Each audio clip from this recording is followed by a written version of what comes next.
آئیے بیٹھیے میرے پاس، آپ کو سب بتاتا ہوں کیسے ہوئی میری شادی۔ مصطفیٰ زیاں نے دادی کا ہاتھ پکڑ کر جھٹکے سے ہاتھ چروایا تھا۔ انہوں نے، ارے پیچھے ہٹ، مجھے تم سے کیا لینا دینا؟ میری بہو کدھر ہے؟ مجھے اس کے پاس لے کر جاؤ۔ میں تمہارے پاس کیوں بیٹھوں گی؟ میں سارا سامان لے کر آئی ہوں، مجھے پتا تھا تم اس کے لیے کچھ نہیں لیا ہوگا جس حالت میں نے اسے فون پہ دیکھا تھا۔ پیچھے ہٹو، کہاں ہے وہ عظیم؟ بتاؤ میری بہو کہاں پہ ہے؟ دادی نے مصطفیٰ کو اگنور کیا تھا۔ مصطفیٰ زیاں کی آنکھیں پھٹی کی پھٹی رہ گئی تھی۔ کس کی؟ یہ وہی دادی تھی جو صبح صدقے واری جاتی تھی، ان کی شادی کے پیچھے پڑی تھی اور اپنی بہو کے آتے ہی وہ اسے بھول گئی تھی۔ دادی نے جیسے گیسٹ روم میں قدم رکھا تھا، دادی کے چہرے پر مسکراہٹ پھیل گئی تھی۔ فون پر تو دادی نے دیکھ چکی تھی کہ وہ نازک گڑیا ہے، لیکن قریب سے دیکھ کر اس کا دل خوش ہو گیا تھا۔ ان کے پوتے کی پسند بہت اچھی تھی، وہ اپنے پوتے کی پسند کو دادی بغیر نہیں رہ سکی تھی۔ آگے بڑھ کر وہ فوراً ہی حورین کے پاس آئی تھی۔ حورین نے جو اپنے گھٹنوں میں تھوڑی سڑ نکال کر بیٹھی کسی گہری سوچ میں تھی، اچانک ہی کسی کے شفقت بھرے ہاتھ پر اپنے سر پر محسوس کر کے وہ چونکی تھی۔ سامنے عمر رسیدہ عورت کو دیکھ کر پریشان ہو گئی تھی۔ دادی نے فوراً اس کے ماتھے پر بوسہ دیا، میری پیاری بہو، میرے مصطفیٰ زیاں کی بیوی، تمہیں نہیں پتا میرا پوتا کتنا خوش قسمت ہے کہ تم جیسی اسے بیوی ملی ہے۔ میں تو تمہارے صدقے اتاروں گی۔ دادی نے فوراً پرس سے پیسے نکال کر حورین پر وار کر پاس کھڑے ملازمن کو دیے تھے۔ بیٹا تم نے یہ والا لباس کیوں پہنا ہے؟ تمہاری آنکھوں میں کانجل کیوں پھیلا ہوا ہے؟ کیوں مصطفیٰ نے تمہیں کچھ کہا ہے؟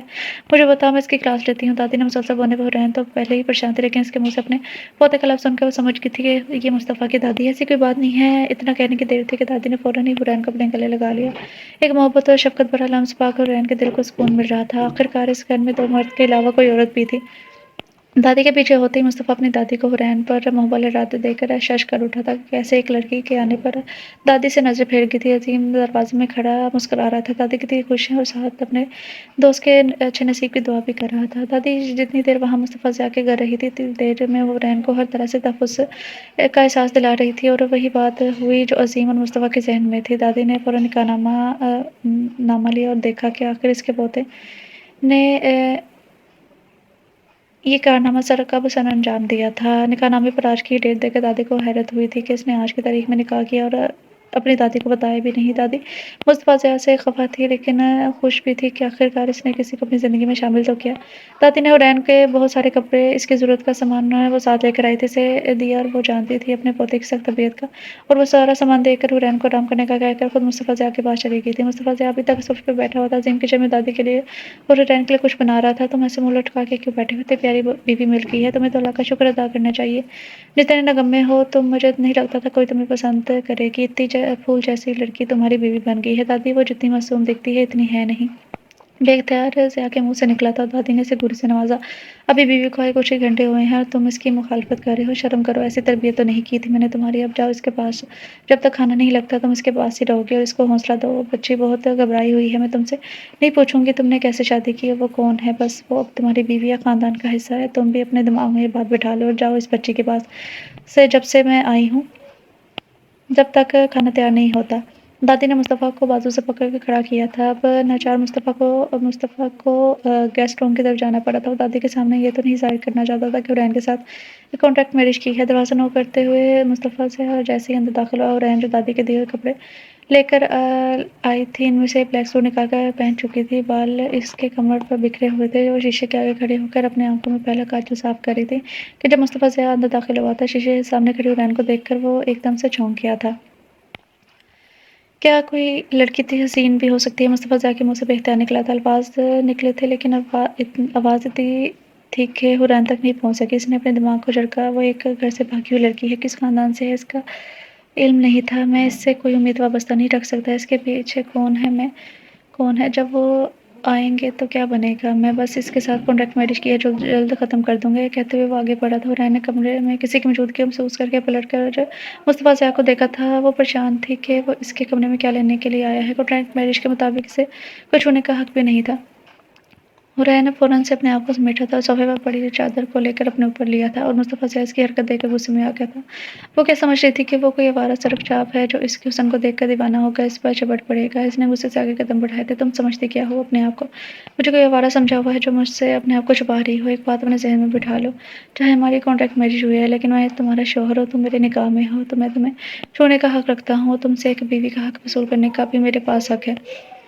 میری شرافت ہے کہ میں تمہیں ہاتھ تک نہیں لگا رہا۔ اتنا کہہ کر مصطفیٰ زیاں نے حورین کی آنکھوں میں دیکھا تھا، اور حورین حیرت سے مصطفیٰ زیاں کو دیکھ رہی تھی، پھر اس کے دونوں ہاتھوں کو دیکھا تھا جو اس کے دونوں بازو دبوچے ہوئے تھا۔ مجھے لگتا ہے کہ آپ نے اب بھی مجھے ہاتھ لگایا ہے اور اب دوسری بار مجھے چھو رہے ہیں اور آپ یہ دعویٰ کر رہے ہیں کہ ہماری کانٹریکٹ میرج ہے۔ مصطفیٰ ضیاء، آپ بھی اپنے جذبات کو کنٹرول کریں۔ مجھے بھی کوئی شوق نہیں ہے آپ کے ساتھ یہاں پر رہنے کا۔ میں جن بھی حالات سے نکلی ہوں وہ جلد یہاں سے چلی جاؤں گی، بلکہ آج ہی چلی جاتی، لیکن آپ کی دادی امی کی وجہ سے میں یہاں رک گئی ہوں۔ وہ بہت اچھی عورت ہے، میں ان کا دل نہیں دکھانا چاہتی، اور اگر آج وہ چلی جاتی ہیں تو میں کل صبح یہاں سے چلی جاؤں گی، اور اگر وہ کچھ دن یہاں پر رہتی ہیں تو مجبوراً آپ کی شکل دیکھنی پڑے گی اور آپ کے ساتھ رہنا پڑے گا۔ مصطفیٰ ضیاء اس کے الفاظ سن کر حیران رہ گیا تھا۔ اس کے منہ میں جو ہے وہ بولتی جا رہی تھی۔ حرین کی بات سن کر مصطفیٰ ضیاء نے فوراً اپنے دونوں ہاتھوں کو دیکھا تھا جو حرین کے بازو پر تھے۔ اس نے فوراً سے اپنے ہاتھ پیچھے کیے تھے۔ وہ کیوں اتنا اس کے قریب آ گیا تھا؟ اس نے فوراً ہی خود کو دور کیا تھا۔ کسی غلط فہمی میں نہ رہنا، میں تمہارے قریب آیا تھا۔ تم جیسی لڑکیوں کو میں اپنی عزت بنانا نہیں چاہتا۔ یہ مجبوری تھی اور میں مجبوری کا فائدہ نہ تو میں اٹھاؤں گا نہ ہی تم اٹھانا۔ اور ہاں، یہ سن کے مجھے خوشی ہوئی کہ تم خود یہاں سے چلی جاؤ گی، لیکن یاد رکھنا کہ تمہارے منہ سے ذرا سا بھی کچھ نکلا میری دادی کے سامنے ہماری کانٹریکٹ میرج کے بارے میں تو تمہیں میں یہاں پر زندہ کاٹ دوں گا۔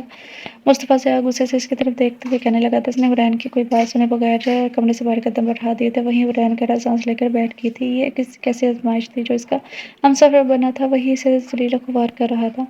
کھانے کی ٹیبل پر سارے موجود تھے۔ حرین نے سر پر دوپٹہ لیا تھا بلیک کلر کا۔ اس نے اپنا حلیہ کافی بہتر کر لیا تھا۔ وہ ایک نازک سی گڑیا لگ رہی تھی۔ مصطفیٰ ضیاء کے ساتھ والی کرسی پر بیٹھا ہوا تھا وہ مصطفیٰ کی چھوٹی جسامت کے آگے وہ چھوٹی سی اور معصوم سی موم کی گڑیا لگ رہی تھی، اور دادی تو وارثات کے جا رہی تھی۔ انہیں اپنے پوتے کی اتنی پیاری بہو ملی تھی۔ دادی نے آخری نوالہ منہ میں ڈالا تھا۔ ویسے میں بہت خوش ہوں مصطفیٰ تم نے اگر میری بہو خود ہی ڈھونڈ لی ہے، لیکن بہت ہی پیاری ڈھونڈی ہے۔ مجھے تو سوچ کے خوشی ہو رہی ہے کہ میرے پر پوتے تمہارے بچے کتنے پیارے ہوں گے۔ تم بھی پیارے ہو، تمہاری بیوی بہت پیاری ہے۔ دادی کے کہنے کی دیر تھی کہ مصطفیٰ اور حرین کو ایک ساتھ اچھو لگا تھا۔ اس کے گلے میں پانی اڑکا اور عظیم کا قہقہ گونجا تھا۔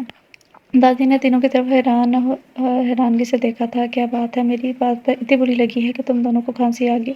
تم ہنس پڑے ہو؟ دادی نے تینوں کو دیکھتے ہوئے کہا تھا۔ نہیں نہیں دادی، ایسی کوئی بات نہیں ہے، ابھی تو شادی کو چند گھنٹے ہوئے ہیں اور آپ نے ان کے بچے بھی پیدا کر لیے۔ عظیم نے مذاق میں بات اٹھائی تھی اور مصطفیٰ ضیاء نے سکون کا سانس لیا تھا۔ آخر عظیم نے بات کو کور کیا تھا۔ کھانا بڑے خوشگوار ماحول میں کھایا گیا تھا اور دادی نے ساتھ میں ہی کہنا شروع کر دیا کہ وہ گھر جائیں گی۔ آج کی رات تم دونوں کی ہے، تم آرام سے رہو اور تمہارے ماں باپ کو میں منا لوں گی۔ اگر دادی نے مصطفیٰ ضیاء کو ہر طرح سے تسلی دی تھی۔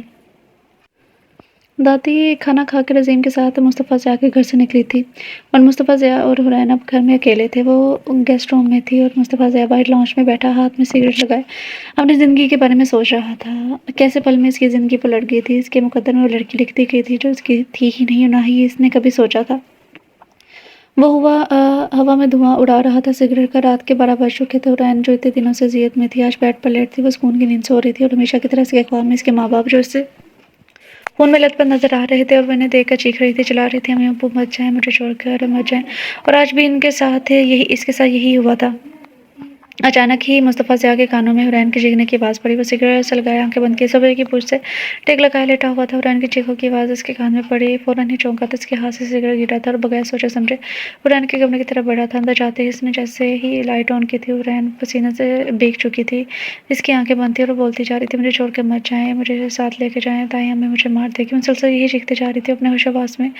وہ اپنے ہوش میں تھی۔ پہلے تو مصطفیٰ ضیاء کو سمجھ نہیں آیا کہ وہ کیا کرے، لیکن حرین کی حالت دیکھتے ہوئے وہ آگے بڑھا اور اس کے پاس بیڈ پر بیٹھا تھا۔ اسے اپنے سینے سے لگایا تھا۔ کچھ نہیں ہوا، تم محفوظ ہو، کچھ نہیں ہوا، میں ہوں تمہارے پاس، تمہیں کچھ نہیں ہونے دوں گا۔ بے اختیار مصطفیٰ ضیاء کے منہ سے یہ الفاظ نکلے تھے۔ وہ خود حیران تھا کہ آخر وہ اس کو حوصلہ کیوں دے رہا ہے۔ کیا لگتی تھی وہ اس کی؟ نہ تو وہ اس کی پسند تھی، نہ ہی اس کی محبت تھی، بس تھی تو بیوی، وہ بھی صرف پیپرز کے لحاظ سے۔ اسے اپنی باہوں کے ساتھ میں لیے اسے چپ کروا رہا تھا۔ حرین مسلسل چیخ رہی تھی۔ اس نے ہاتھ کی مٹھی میں مصطفیٰ ضیاء کی شرٹ کو مضبوطی سے دبوچا ہوا تھا۔ اس کے دل کی دھڑکنیں تیز تھیں جو مصطفیٰ کے سینے سے لگ کر مصطفیٰ ضیاء کو محفوظ کر رہی تھی۔ اس کا نرم وجود مصطفیٰ ضیاء کی باہوں میں تھا۔ اسے اپنے جذبات کو بہکتے ہوئے محسوس ہوئے۔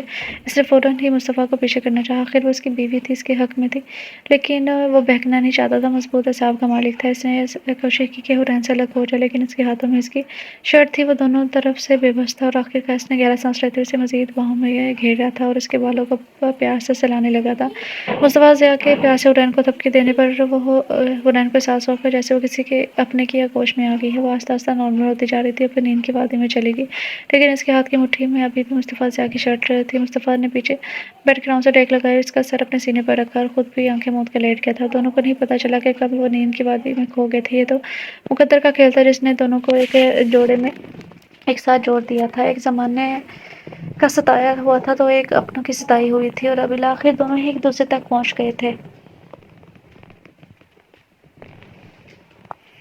صبح جب حرین کی آنکھ کھلی تو خود کو مصطفیٰ کی باہوں میں پگڑی کے حصار میں پایا تھا۔ اس کی دھڑکنیں ایک دم سے تیز ہوئی تھیں۔ وہ سوچ بھی نہیں سکتی تھی کہ رات کو اس کے قریب آیا ہوگا۔ اس نے فوراً اپنے وجود کو دیکھا جہاں پر رات کے ہی کپڑے تھے۔ اسے تھوڑی تسلی ہوئی تھی۔ مصطفیٰ صاحب کی گرفت سے اس نے نکلنا چاہا لیکن وہ نہ چاہتے ہوئے بھی اس کی گرفت سے نکل نہیں پایا۔ اس نے سر اٹھا کر سوئے ہوئے مصطفیٰ کی طرف دیکھا جس کے براؤن بال اس کے ماتھے پر آئے ہوئے تھے۔ اس کی گہری براؤن آنکھوں پر گھنی پلکوں کی چادر پھیلی ہوئی تھی اور اس کے چہرے پر آئی ہلکی ہلکی داڑھی سے بہت خوبصورت بنا رہی تھی۔ بے اختیار حرین کا ہاتھ مصطفیٰ صاحب کی داڑھی پر گیا تھا۔ اس نے بڑے پیار سے ہی اس کی داڑھی پر اپنی نرم انگلیوں کو پھیرا تھا۔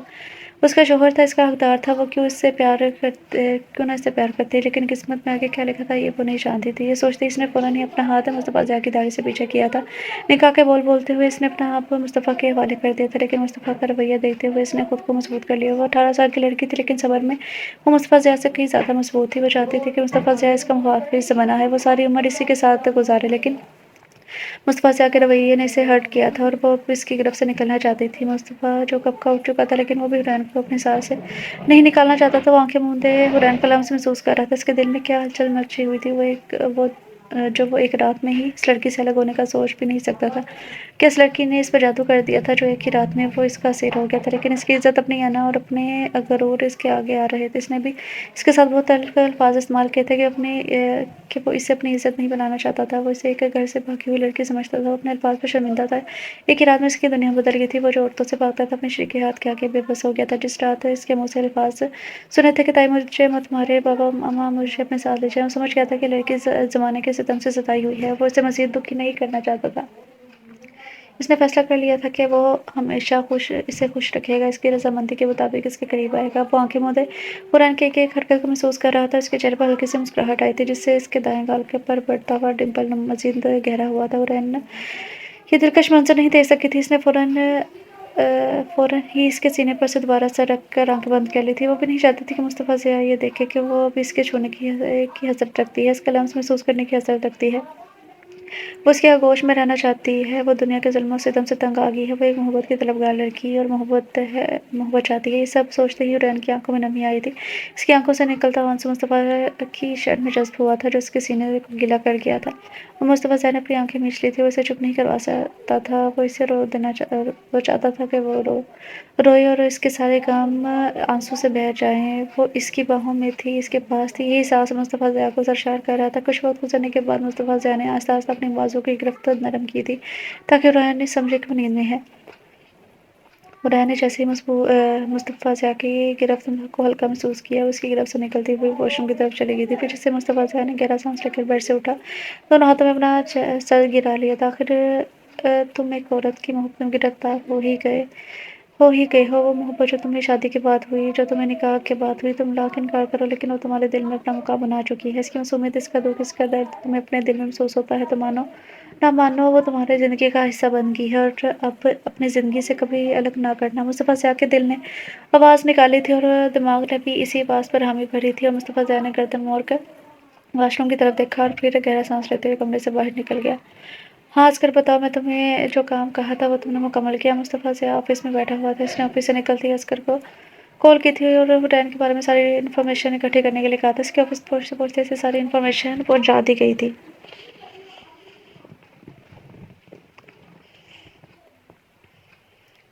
اصغر نے بھی اپنا کام اچھے طریقے سے کیا تھا۔ مصطفیٰ ضیاء کے آفس پہنچنے سے پہلے ہی وہ حرین کی ساری انفارمیشن اکٹھی کر چکا تھا، اس لیے کوئی بھی کام مشکل نہ تھا۔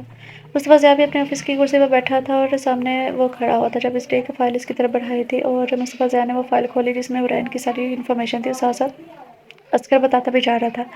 سر، یہ جو لڑکی حرین ہے یہ لاہور کے بہت ہی نجی علاقے میں رہتی ہے۔ اس کے ماں باپ کا ایک کار ایکسیڈنٹ میں وفات پا گئے ہیں اور یہ اپنی تائی کے پاس رہتی ہے۔ اس کے ماں باپ کی ایک بہت زیادہ دکانیں ہیں کپڑوں کی، اور وہ ساری دکانیں اس لڑکی کے نام پر ہیں، اور اس کے تایا نے اسی لالچ میں اس کو اپنے پاس رکھا ہوا تھا۔ اس کی تائی اس پر ہر طرح کے ظلم کرتی تھی اور اس کی شادی ایک 45 سال کے بوڑھے آدمی کے ساتھ کروانے والی تھی، اور میں نے معلوم کیا کہ مجھے پتہ چلا کہ یہ شادی کی رات یہ لڑکی بھاگ گئی، لیکن تب اس کا کزن بھی زخمی ہوا تھا۔ مجھے معاملہ کچھ اور لگتا ہے کہ شاید وہ عسکر کہتے کہتے رک گیا تھا کہ بولا عسکر۔ مصطفیٰ ضیاء فائل پر نظر جمائے بول رہا تھا۔ سر وہ مجھے لگتا ہے کہ اس کے کزن نے کوئی ایسی ویسی حرکت کی ہوگی جو یہ لڑکی وہاں سے بھاگی، کیونکہ محلے کی ہر ایک عورت اس کی پاک کردار اور اس کے پاک کردار کی گواہی دے رہی ہے۔ یہ لڑکی جب وہاں سے بھاگی تو سبھی محلے والوں نے شکر ادا کیا تھا کہ کوئی بھی نہیں یہ کہہ رہا تھا کہ اس نے ایسا کیوں کیا، کیونکہ سبھی اس کے تائے کے ظلم سے واقف تھے اور اب اس لڑکی کا کچھ نہیں پتا۔ عسکر کہہ کے چپ کر گیا تھا اور مصطفیٰ ضیاء نے فائل کو زور سے غصے سے بند کیا تھا۔ عسکر وہ لڑکی نہیں، وہ مسز مصطفیٰ ضیاء ہے، آئندہ خیال رکھنا۔ اگر میں تمہیں کسی لڑکی کے بارے میں معلوم کرنے کے لیے کہا ہے اور تم جانتے ہو کہ میں کسی لڑکیوں کے بارے میں نہیں جانتا تو وہ میرے لیے کیا معنی رکھتی ہیں، اور تم اسے بار بار لڑکی کہہ رہے ہو۔ مصطفیٰ ضیاء حرین کو اس طرح لڑکی کہنا ناگوار گزرا تھا، یہ جانے بغیر کہ عسکر تو یہ جانتا نہیں تھا کہ وہ اس کے باس اس کا نکاح کر چکے ہیں۔ عسکر نے یکدم منہ نیچے کر لیا تھا۔ سوری سر، مجھے نہیں پتا تھا کہ وہ آپ کی بیوی ہے، یعنی کہ میری بھابھی اور مسز مصطفیٰ ضیاء ہیں۔ مجھے معاف کر دیں۔ عسکر نے معافی مانگنے میں یافیہ جانی تھی۔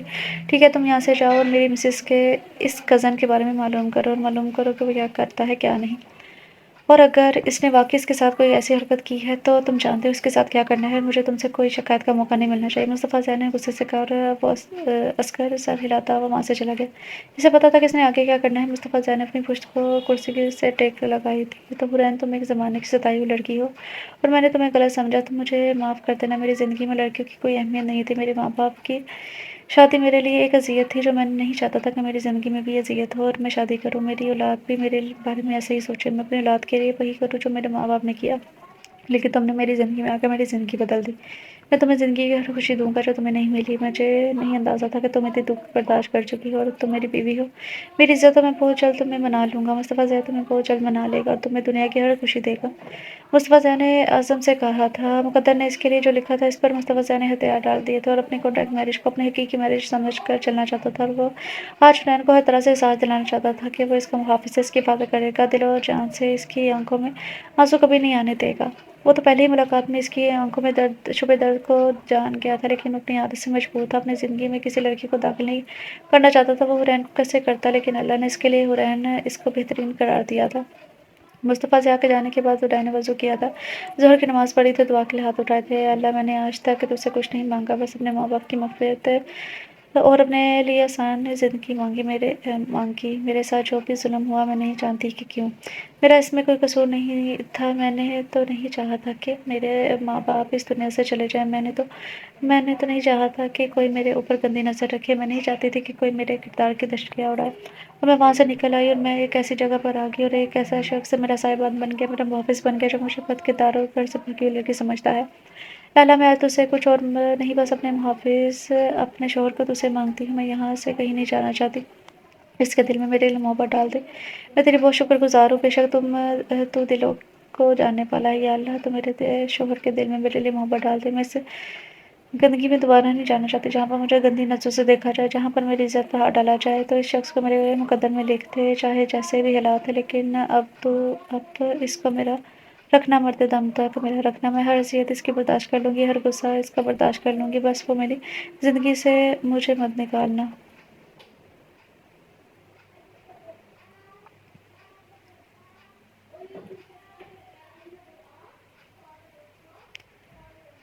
حرین کی آنکھوں سے مسلسل آنسو بہہ رہے تھے اور کہیں عرش پر اس کے آنسوں سے لکھا اس کا مقدر، اس کی خواہش پکی سیاہی میں بنتا جا رہا تھا، اور اس کے دل کی خواہش اس کے منہ سے نکلی ہوئی دعا کو اللہ تعالیٰ نے اسی وقت قبول کر لیا تھا۔ اس نے اپنے چہرے پر ہاتھ پھیرتے اپنے آنسو صاف کیے، اس کے دل کو ایک سکون ملا تھا اور وہ جائے نماز طے کر کے کچن کی طرف بڑھ گئی تھی۔ آخر اسے اپنے شوہر کے لیے رات کا کھانا بنانا تھا۔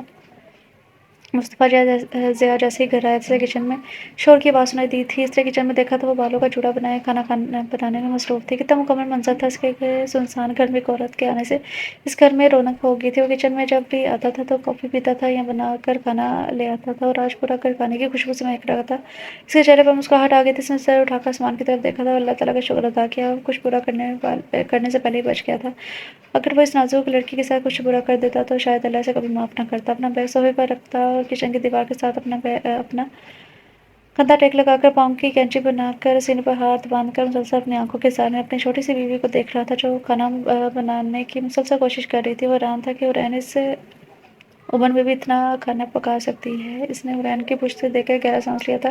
میں یہ کھانا نہیں کھاؤں گا، مصطفیٰ ضیاء کی بات سنتے ہی حرین کے ہاتھ سے چمچ نیچے گرا تھا۔ اس نے فوراً پلٹ کر درختہ دل کے ساتھ ضیاء کی طرف دیکھا تھا جو اسی کی طرف دیکھ رہا تھا۔ میں نے سوچا کہ آپ کے لیے کھانا بنا دوں، آپ آفس سے آئیں گے تو